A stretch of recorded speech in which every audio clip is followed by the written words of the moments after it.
Good morning বন্ধুরা, আমি সেফলাল চলে এলাম ছোট্ট ভিডিও নিয়ে, ছোট্ট ব্লগ নিয়ে।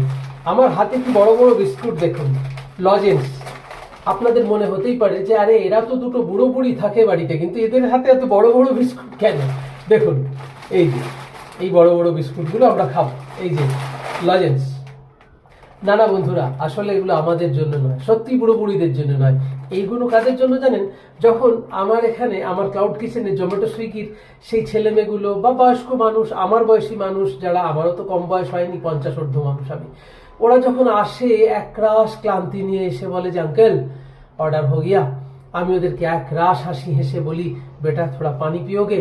একরাশ ক্লান্তি ভরা চোখে একটু মৃদু হাসার ব্যর্থ চেষ্টা করে বলে अंकल थोड़ा सा पानी दे दो, बहुत गर्म है। তো তখন ওদের জন্য এই বিস্কিট, কখনো মিষ্টি বানালে মিষ্টি, লজেন্স, জল এগুলো দিই।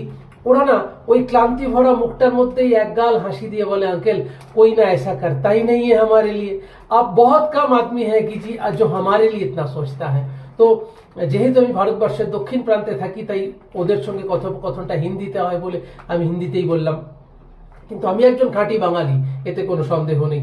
আমি 1994 সাল থেকে পশ্চিমবঙ্গের বাইরে, কিন্তু আমি আমার বাংলায় এতটুকু টোল পড়েনি। আমি ভারতবর্ষের সমস্ত প্রান্তে থেকেছি কাজের সূত্রে, কর্মের সূত্রে। তো এইভাবে না ওই মানুষগুলোর পাশে দাঁড়ানোর চেষ্টা করি আমার সাধ্যের মধ্যে, আমাদের সামর্থ্য অনুযায়ী। তো আমার চ্যানেলটা সাবস্ক্রাইব করবেন, সঙ্গে থাকবেন, ভালো থাকবেন, এই অনুরোধটুকু রইল। টাটা।